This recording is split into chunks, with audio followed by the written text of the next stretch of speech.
Hi hello నమస్తే బాగున్నారా? నేనైతే సూపర్ ఉన్నా బా. ఇక ఇవాళైతే శుక్రవారం కదా, సినిమా రిలీజ్ ఉంటాయి, మీకు అందరికీ ఎరికనే కదా. అయితే పొద్దుగల సినిమాకు పోయినా. ఇక ఏం సినిమా అనుకుంటున్నారా? మీకు తెలిసిందే కదా, నిన్న రిలీజ్ అయింది ఏంటి, పుష్ప 2 సినిమా. ఎట్లా ఉంటుందో ఎరికనా? ఇక మొత్తం డీటెయిల్స్ చెప్తా వినుండి. పుష్ప అంటే పేరు కాదు, పుష్ప అంటే బ్రాండ్. ఇక సినిమాలు ఎవరెవరు ఉంటారో, ఎవరెవరు ఎట్లా నటించిర్రో ఇప్పుడు మనం మాట్లాడుకుందాం దాని గురించి. ముందుగా అయితే అల్లు అర్జున్, రష్మిక, ఫహద్ ఫాజిల్, రావు రమేష్, జగపతి బాబు, సునీల్, అనసూయ, జగదీష్. ఇక వీళ్ళైతే మెయిన్ అనుకోండ్రబా. ఇక మ్యూజిక్ దగ్గరకు వద్దాం. మ్యూజిక్ వచ్చేసరికి దేవిశ్రీ ప్రసాద్ గారు. వారి గురించి అంటే మనకి ఎరికనే కదా. డైరెక్షన్ తెలిసిందే, సుకుమార్ సార్ మంచిగానే తీసిండు, సినిమాకు న్యాయం చేసిండు అంతే అబ్బా.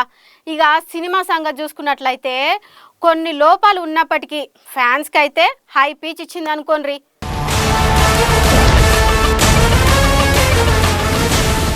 ఫస్ట్ హాఫ్ అయితే సూపర్ ఉందల్లా.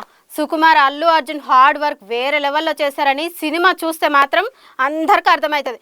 మొత్తం పుష్పరాజ్ వరల్డ్లో ఉంటాం సినిమా చూసే వరకు కూడా. ఆ కెమెరా సీన్స్ అయితే మస్తు అంటే మస్తు మంచిగా ఉన్నాయి అబ్బా. నాకైతే మస్తు నచ్చింది. మరి మీకు ఎట్లా నచ్చిందో లేదు నాకు చెప్పుర్రి జరా. ఎట్లా చెప్పాలంటే కామెంట్లో పెట్టుండ్రి.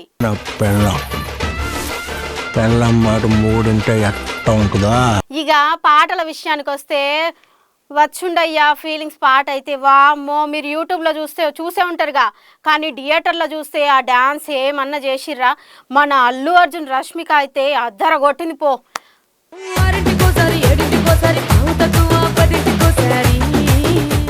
చూసేకి అగిరవ పాటకు రియల్గా అల్లు అర్జున్ రష్మిక భార్యాభర్తలాగా, అంటే ఆ లెవెల్లో వీళ్ళు కెమిస్ట్రీ అట్లా ఉంటుంది మరి ఆ పాటలో. ఏంటో ఆ పాట. ఓకే, స్టోరీ డైలాగ్స్ అయితే అల్లు అర్జున్ రియల్ లైఫ్లో నుంచి తీసుకున్నట్టు అనిపిస్తుంది. కొన్ని ఇక అందరు మంచిగానే నటించిర్రు. అల్లు అర్జున్ తర్వాత మన రష్మిక అయితే సూపర్ నటించింది అబ్బా. కాదు జీవించింది అనుకోర్రి.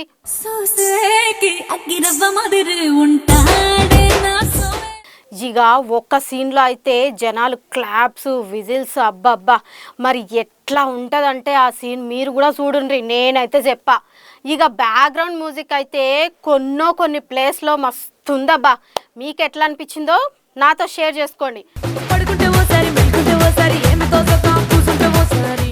ఇవన్నీ అయితే పాజిటివ్ అబ్బా. మరి Allu Arjun fights and jumps too much అనిపించినాయి. హీరో ఎర్రచందనాన్ని ఇల్లీగల్గా తరలిస్తాడు, షేకావత్ పోరు చూడబోతున్నామని హింట్ ఇచ్చేస్తాడు సుకుమార్ సార్. కానీ స్టోరీ ఎక్కడో మిస్ అయినట్టు అనిపిస్తుంది. షేకావత్ని కామెడీ చేసేస్తారు అన్నట్టుగా ఉంటుంది. మొత్తానికి సీక్వెల్ అయితే గుడ్ అనే అనుకుంటున్నా. కానీ సినిమా లాస్ట్లో థర్డ్ పార్ట్ అని టైటిల్ వేశారు. మరి అవసరం అంటారా చెప్పండి? ఏది ఏమైనా సరే అబ్బా, నాకైతే సినిమా నచ్చింది. సుకుమార్ అయితే గూస్ బంప్స్ క్రియేట్ అయితే చేసిండు. అల్లు అర్జున్ కూడా ఫ్యాన్స్కి హైప్ ఇచ్చిండనే అనుకుంటున్నా.